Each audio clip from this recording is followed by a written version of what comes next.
सिद्धार्थ गौतम। सिद्धार्थ गौतम, जिन्हें बुद्ध के नाम से अधिक जाना जाता है, ईसा पूर्व 563 पू लगभग 483 पू किंवदंती के अनुसार एक हिंदू राजकुमार थे जिन्होंने आध्यात्मिक तपस्वी के रूप में ज्ञान की खोज के लिए अपने पद और धन का त्याग कर दिया, अपना लक्ष्य प्राप्त किया और दूसरों को अपने मार्ग का उपदेश देते हुए 6वीं-5वीं शताब्दी पू में भारत में बौद्ध धर्म की स्थापना की।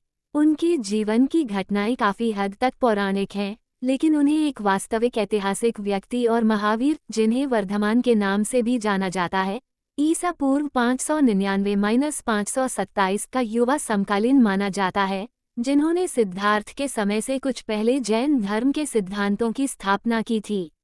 बौद्ध ग्रंथों के अनुसार सिद्धार्थ के जन्म के समय एक भविष्यवाणी की गई थी कि वह या तो एक शक्तिशाली राजा बनेगा या महान आध्यात्मिक नेता। उनके पिता को डर था कि अगर वह दुनिया के दुखों के संपर्क में आए तो वह बाद वाला बन जाएगा, इसलिए उन्होंने उसे अपने जीवन के पहले 29 वर्षों तक कुछ भी अप्रिय या परेशान करने वाली चीज देखने या अनुभव करने से बचाया। एक दिन या कुछ दिनों के दौरान वह अपने पिता की सुरक्षा से बच निकला और उसने वह देखा जिसे बौद्ध चार संकेत कहते हैं। एक वृद्ध व्यक्ति, एक बीमार आदमी, एक मरा हुआ आदमी, एक धार्मिक तपस्वी। इन संकेतों के माध्यम से उसे एहसास हुआ कि वह भी बीमार हो सकता है, बूढ़ा हो सकता है, मर सकता है और वह सब कुछ खो सकता है जिसे वह प्यार करता था। उसने समझा कि वह जो जीवन जी रहा था उससे उसे दुख की गारंटी मिलती है और इसके अलावा जीवन का पूरा अर्थ अनिवार्य रूप से अभाव या हानि से पीड़ित होना है। इसलिए उसने धार्मिक तपस्वी के उदाहरण का अनुसरण किया, विभिन्न शिक्षकों और अनुशासनों की कोशिश की और अंततः अपने स्वयं के साधनों के माध्यम से ज्ञान प्राप्त किया और बुद्ध जागृत या प्रबुद्ध व्यक्ति के रूप में जाना जाने लगा। इसके बाद उन्होंने अपने 4 आर्य सत्यों, बनने के चक्र और आत्मज्ञान के अष्टांगिक मार्ग के माध्यम से इंद्रिय विषयों से विरक्ति और अज्ञानता और भ्रम के त्याग के अपने मध्य मार्ग का प्रचार किया। उनकी मृत्यु के बाद उनके शिष्यों ने उनकी शिक्षाओं को संरक्षित और विकसित किया, जब तक कि उन्हें मौर्य राजा अशोक महान शासनकाल 268-232 बीसी द्वारा भारत से अन्य देशों में नहीं फैलाया गया। अशोक के समय से बौद्ध धर्म लगातार फलता फूलता रहा है और वर्तमान में ये दुनिया के प्रमुख धर्मों में से एक है। सिद्धार्थ का जन्म लुम्बिनी आधुनिक नेपाल में सामाजिक और धार्मिक परिवर्तन के समय हुआ था। उस समय भारत में प्रमुख धर्म हिंदू धर्म, सनातन धर्म, शाश्वत व्यवस्था था, लेकिन उस समय के कई विचारकों ने इसकी वैधता और वेदों, हिंदू धर्मग्रंथों के अधिकार के साथ साथ पुजारियों की प्रथाओं पर सवाल उठाना शुरू कर दिया था। व्यावहारिक स्तर पर रूढ़िवादी हिंदू धर्म के आलोचकों ने दावा किया कि धर्म लोगों की जरूरतों को पूरा नहीं कर रहा था। कहा जाता है कि वेद सीधे ब्रह्मांड से प्राप्त हुए थे और उन पर सवाल नहीं उठाया जा सकता था, लेकिन ये सभी शास्त्र संस्कृत में थे, एक ऐसी भाषा जिसे लोग समझ नहीं सकते थे, और पुजारियों द्वारा जीवन में किसी के स्थान को स्वीकार करने के लिए प्रोत्साहित करने के लिए उनकी व्याख्या की गई थी, चाहे वह कितना भी कठिन या दरिद्र क्यों न हो, जबकि वे खुद मंदिर के दान से अच्छी तरह से जीवन जीते रहे। धार्मिक स्तर पर लोगों ने हिंदू धर्म की पूरी संरचना पर सवाल उठाना शुरू कर दिया। हिंदू धर्म सिखाता है कि एक सर्वोच्च प्राणी है, ब्रह्म, जिसने न केवल ब्रह्मांड का निर्माण किया है, बल्कि वह स्वयं ब्रह्मांड है।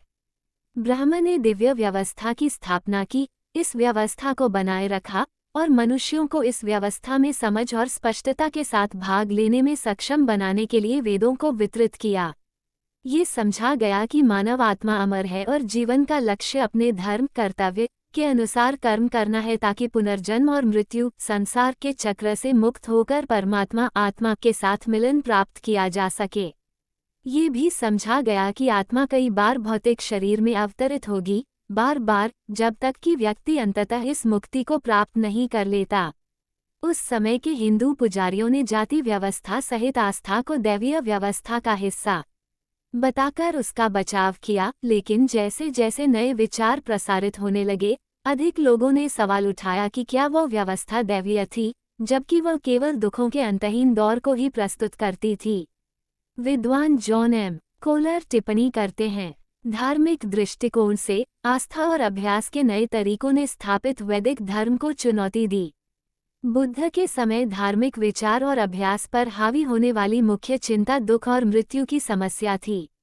मृत्यु का भय एक विशेष रूप से गंभीर समस्या थी, क्योंकि मृत्यु को मृत्यु और पुनर्जन्म की एक अंतहीन श्रृंखला के रूप में देखा जाता था। हालांकि इस समस्या के लिए बुद्ध का समाधान अद्वितीय था, लेकिन इस समय अधिकांश धार्मिक साधक दुख और बार बार होने वाली मृत्यु से मुक्ति पाने के तरीके की खोज में लगे हुए थे। इस जरूरत के जवाब में इस समय कई विचारधाराएं उभरीं। जो रूढ़िवादी हिंदू विचारों का समर्थन करते थे उन्हें आस्तिक वहाँ मौजूद है के रूप में जाना जाता था, और जो वेदों और हिंदू निर्माण को अस्वीकार करते थे उन्हें नास्तिक वहाँ मौजूद नहीं है के रूप में जाना जाता था। नास्तिक विचारधाराओं में से जो समय के साथ बची रहीं और विकसित हुई उनमें चारवाक, जैन धर्म और बौद्ध धर्म शामिल थे। प्रारंभिक जीवन और त्याग। सिद्धार्थ गौतम इस परिवर्तन और सुधार के समय में बड़े हुए, लेकिन उनकी युवावस्था के बारे में प्रसिद्ध बौद्ध किंवदंती के अनुसार उन्हें इसके बारे में कुछ भी पता नहीं था। जब उनका जन्म हुआ तो भविष्यवाणी की गई थी कि वे एक महान राजा या आध्यात्मिक नेता बनेंगे, और उनके पिता ने पूर्व की उम्मीद करते हुए अपने बेटे को ऐसी किसी भी चीज से दूर रखा जो उन्हें परेशान कर सकती थी। सिद्धार्थ की मां उनके जन्म के एक सप्ताह के भीतर ही मर गई, लेकिन उन्हें इस बारे में कोई जानकारी नहीं थी, और उनके पिता नहीं चाहते थे कि बड़े होने पर उन्हें कुछ और अनुभव हो जो उन्हें आध्यात्मिक मार्ग अपनाने के लिए प्रेरित करे।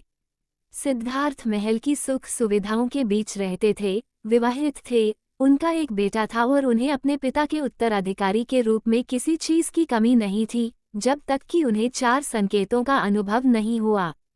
चाहे उन्होंने अपनी गाड़ी या संस्करण के आधार पर रथ में एक ही सवारी में वृद्ध व्यक्ति, बीमार व्यक्ति, मृत व्यक्ति और तपस्वी को तेजी से देखा हो, या 4 दिनों में, कहानी बताती है कि कैसे पहले 3 में से प्रत्येक के साथ उन्होंने अपने ड्राइवर से पूछा, क्या मैं भी इसके अधीन हूँ?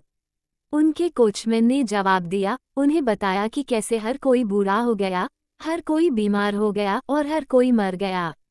इस पर विचार करते हुए सिद्धार्थ को समझ में आया कि वह जिस किसी से भी प्यार करता था, हर बढ़िया वस्तु, उसके सभी भव्य कपड़े, उसके घोड़े, उसके गहने एक दिन उससे छिन जाएंगे, किसी भी दिन किसी भी समय उससे छिन सकते हैं, क्योंकि वह भी हर किसी की तरह उम्र, बीमारी और मृत्यु के अधीन था। इतने बड़े नुकसान का विचार उसके लिए असहनीय था, लेकिन उसने देखा धार्मिक तपस्वी किसी भी अन्य व्यक्ति की तरह ही शांत लग रहा था, और इसलिए उसने उससे पूछा कि वह इतना संतुष्ट क्यों लग रहा था। तपस्वी ने उसे बताया कि वह आध्यात्मिक चिंतन और वैराग्य के मार्ग पर चल रहा था, दुनिया और उसके जाल को भ्रम के रूप में पहचानता था, और इसलिए उसे नुकसान की कोई चिंता नहीं थी क्योंकि उसने पहले ही सब कुछ दे दिया था। सिद्धार्थ को पता था कि उसके पिता उसे कभी इस रास्ते पर चलने की अनुमति नहीं देंगे, और इसके अलावा उसकी पत्नी और बेटा भी थे जिनकी जिम्मेदारी उसे उठानी थी और जो उसे रोकने की कोशिश करेंगे। साथ ही हालांकि एक ऐसे जीवन को स्वीकार करने का विचार जिसे वह जानता था कि वह अंततः खो देगा और जिसके लिए उसे पीड़ा होगी, असहनीय था। एक रात अपनी सभी कीमती वस्तुओं और अपनी सोती हुई पत्नी और बेटे को देखने के बाद वह महल से बाहर चला गया, अपने बढ़िया कपड़े छोड़ दिए, एक तपस्वी के वस्त्र पहने और जंगल में चला गया। कहानी के कुछ संस्करणों में उसे अलौकिक साधनों द्वारा सहायता मिलती है, जबकि अन्य में वह बस चला जाता है। 4 संकेतों की कहानी की आलोचना। इस कहानी की आलोचना में अक्सर यह आपत्ति शामिल होती है कि सिद्धार्थ संभवतः 29 वर्षों तक कभी बीमार हुए बिना, किसी वृद्ध व्यक्ति को देखे बिना या मृत्यु के बारे में जाने बिना नहीं रह सकते थे। ये कहानी सच हो भी सकती है और नहीं भी, लेकिन इससे कोई फर्क नहीं पड़ता क्योंकि इसे सच मान लिया गया है। ये पहली बार ललित विस्तर सूत्र लगभग 3वीं शताब्दी में पूरी तरह से दिखाई देती है, और उससे पहले मौखिक परंपरा के माध्यम से इसमें व्यापक संशोधन हुए होंगे। प्रतीकात्मक अर्थ स्पष्ट प्रतीत होता है, और ये दावा भी संभव है कि इसे बौद्ध विचार की प्रतिष्ठा बढ़ाने के लिए लिखा गया था, जिसे अनुयायियों के लिए हिंदू धर्म और जैन धर्म की स्थापित आस्थाओं से संघर्ष करना पड़ा था।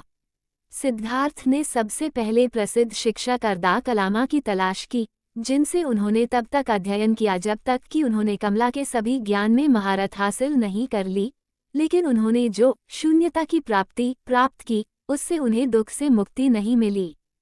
फिर वे गुरु उद्रक रामपुत्र के शिष्य बन गए, जिन्होंने उन्हें सिखाया कि कैसे अपनी इच्छाओं को दबाएं और न तो सचेत और न ही अचेतन की स्थिति प्राप्त करें, लेकिन इससे उन्हें संतुष्टि नहीं मिली क्योंकि इससे दुख की समस्या का समाधान भी नहीं हुआ। उन्होंने खुद को सबसे कठोर तपस्वी अनुशासन के अधीन कर लिया, संभवतः जैन मॉडल का पालन करते हुए। अंततः एक दिन में केवल एक चावल का दाना खाया, लेकिन फिर भी उन्हें वह नहीं मिला जिसकी उन्हें तलाश थी। उनकी कहानी के एक संस्करण में इस समय वह नदी में गिर जाता है, मुश्किल से अपना सिर पानी से ऊपर रख पाता है और हवा में एक आवाज से उसे दिशा मिलती है। अधिक लोकप्रिय संस्करण में वह जंगल में सुजाता नामक एक दूधवाली को मिलता है, जो उसे पेड़ की आत्मा समझ लेती है क्योंकि वह बहुत दुबला पतला है और उसे कुछ चावल का दूध देती है। दूध उसे पुनर्जीवित करता है और वह अपनी तपस्या समाप्त करता है और बोधगया के पास के गांव में जाता है, जहां वह बोधि वृक्ष के नीचे घास के बिस्तर पर बैठता है और तब तक वहीं रहने की कसम खाता है जब तक वह बिना कष्ट के जीने का मतलब नहीं समझ लेता। ध्यान की गहरी अवस्था में सिद्धार्थ ने अपने जीवन और अनुभवों पर विचार किया। उन्होंने दुख की प्रकृति के बारे में सोचा और पूरी तरह से पहचाना कि इसकी शक्ति आसक्ति से आती है। अंत में ज्ञान के एक क्षण में उन्होंने समझा कि दुख मनुष्य द्वारा अस्थायित्व की दुनिया में स्थायी अवस्थाओं पर जोर देने के कारण होता है। वह जो कुछ भी था, वह सब कुछ जो वह सोचता था कि उसका अपना है, वह सब कुछ जो वह पाना चाहता था, वह निरंतर परिवर्तनशील अवस्था में था। व्यक्ति इसलिए पीड़ित था क्योंकि वह इस तथ्य से अनभिज्ञ था कि जीवन स्वयं परिवर्तन है और वह ये पहचान कर दुख को समाप्त कर सकता था कि चूंकि ऐसा था, इसलिए किसी भी चीज के प्रति आसक्ति इस विश्वास के साथ कि वह स्थायी रहेगी, एक गंभीर त्रुटि थी जो उसे केवल लालसा, प्रयास, पुनर्जन्म और मृत्यु के अंतहीन चक्र में फंसाती थी।